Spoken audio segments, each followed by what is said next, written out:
Hello there, blade fans. This old sword back again. And I thought it was time we took a look at another Rike knife that we hadn't done really a close-up on.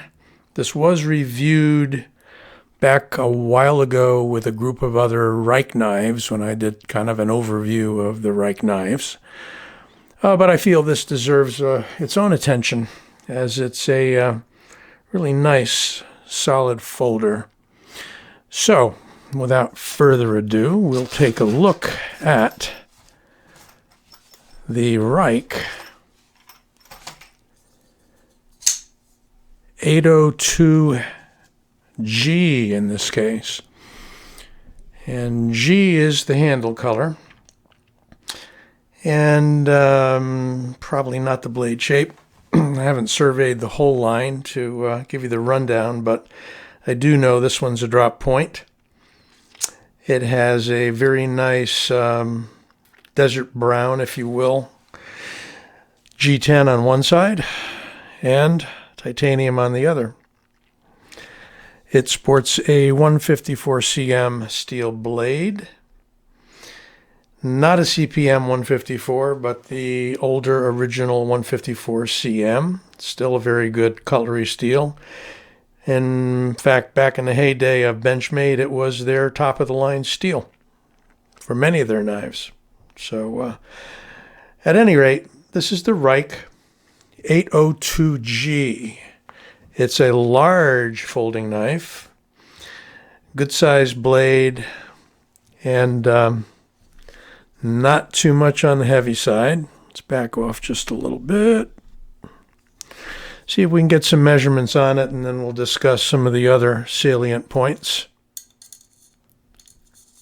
Really nice all-around EDC knife, by the way. 9 inches almost. I think we're 8 7/8 overall. Almost a 4-inch blade, 3 7/8. Cutting edge, 3 7/8. And a thickness of the handle first, 0.56, and blade stock, let's try that again. I don't know why I'm going minus here. Could be I need to recalibrate. Let's see what we got. Yeah, that ain't right.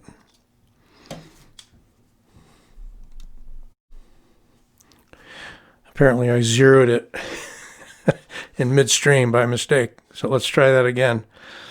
Blade stock in millimeters, 4 millimeters. It's a good blade stock. Let's redo the handle again. Yeah, it's still 0.55 inches.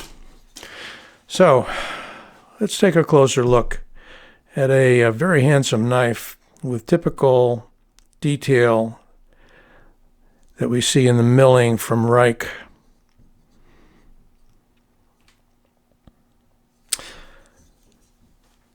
Got this bitey type hole in the blade.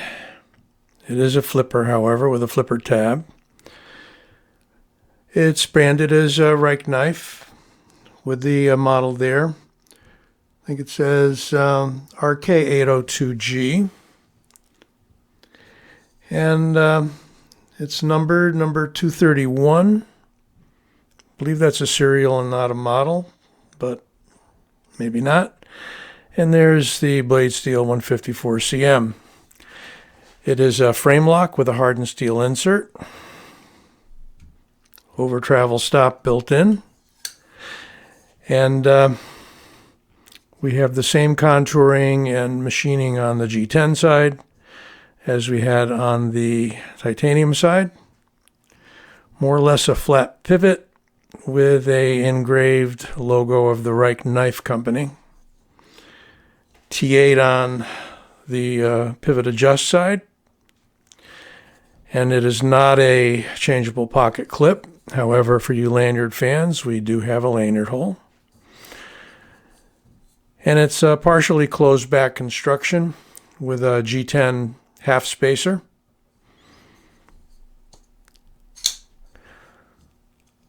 Hard to fail. It's got a pretty good detent. Yep. Blade finish is kind of a smooth blasted satin that Rike likes to use a lot. Very slick, but muted. You don't see any grind lines, that's work to do, by the way. We admire satin finishes and grind lines, but you know, they're part of the finishing process. They're part of the grinding process, really. So in this case, some work was done to either tumble or smooth that, but you see the grind lines are very precise, so I doubt that it was tumbled afterwards. But, you know, could have been booth treated with glass bead blast or what have you. Almost drop shutting. We could call it drop shutting. Locks open. Very solid, very tight. Got a little bit of a go forward space there, although you don't want to go up too high or hard into the blade. Some nice detail work here too with the milling of that folder type slot on that side. It's not replicated on the other handle side, but that's okay. And yes, we can thumb flick it out. And here's the big test. Yes, I can spidey flick it out with a little bit of effort because you naturally do press on the lock bar on the other side when you try that. But good action. Doesn't have a detent ramp, so it does stop right there until you bring it the rest of the way. Again, a large knife. Solid. They come in on eBay, at least, is where I saw this one. I got it discounted down on a best offer to, I think, just around 110 or so. So, you know, just over that magic budget line of 100. Let's bring out the big boy first here, Rat 1 for comparison. See if we can do a decent job of lining them up.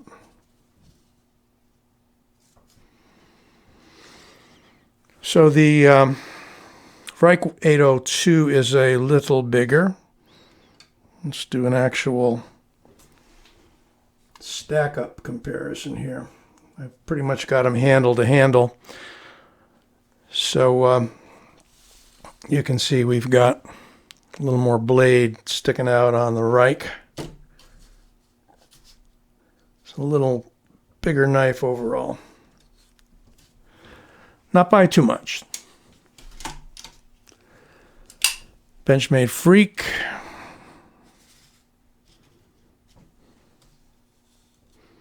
We go pivot to pivot. Definitely larger than the Freak.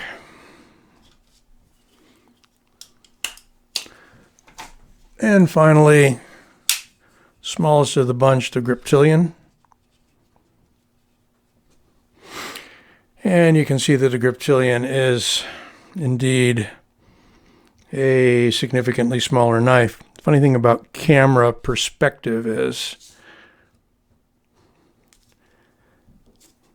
if I do it that way, you'll notice the Benchmade looks a little bigger. So whatever's slightly nearer to the camera is going to look larger. That's just the nature of optics. It was one reviewer calling it aspect ratio, and that's got nothing to do with aspect ratio. It's camera perspective. So hope you enjoyed that somewhat quick overview of a very solid EDC knife, worth consideration, the Rike 802. Hope you like this. Give it a like. Don't forget to subscribe. We've got more good stuff coming. And a variety of things. More Tucson on the way, by the way. This old sword signing out. Catch you soon.